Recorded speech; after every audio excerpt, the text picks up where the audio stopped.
गठबंधन 10 दलों से होकर के भागीदारी संकल्प मोर्चा हम लोगों ने बना रखा है और भागीदारी संकल्प मोर्चा 2022 के विधानसभा चुनाव में 403 सीटों पर चुनाव लड़ेगा। भागीदारी संकल्प मोर्चा के खुले प्रस्ताव हैं, दरवाज़ा खुला है।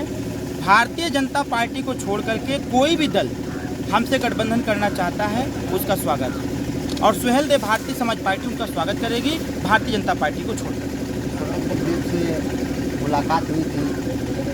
देखिए, स्वतंत्र देव सिंह से मुलाकात एक एजेंडे को लेकर के हुआ था। जब हम लोग सरकार में थे तो सामाजिक न्याय समिति की रिपोर्ट लागू करने के लिए आरक्षण वर्गीकरण की बात बार बार हम लोग कर रहे थे और माननीय योगी जी ने सदन के अंदर भी कहा था, माननीय अमित शाह जी ने भी कहा था इस चीज़ को कि नहीं, इसको लागू करेंगे।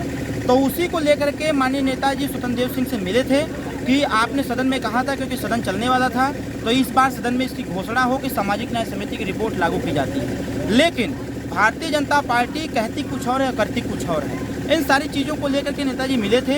इसको लोगों ने कहा कि भारतीय जनता पार्टी से गठबंधन करने के लिए ओम प्रकाश राजभर जी गए थे। ओम प्रकाश राजभर किसी से गठबंधन, भारतीय जनता पार्टी से तो कतई गठबंधन नहीं होगा।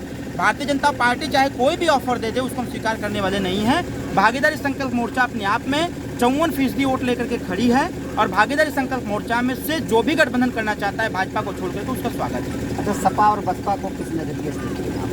देखिए, सपा और बसपा उत्तर प्रदेश में जो आज विकास ये छोटे बड़े दिख रहे हैं, ये कहीं न कहीं सपा और बसपा दोनों की देन है। भारतीय जनता पार्टी तो वो पार्टी हो गई है कि बंगाल के विकास को अपने पोस्टर पर स्थान दे रही है, तो उससे जाहिर हो गया, उससे साफ हो गया कि भारतीय जनता पार्टी उत्तर प्रदेश में कोई विकास की नहीं है। तो विकास अगर देखा जाए तो सपा बसपा दोनों एक दूसरे के पूरक हैं।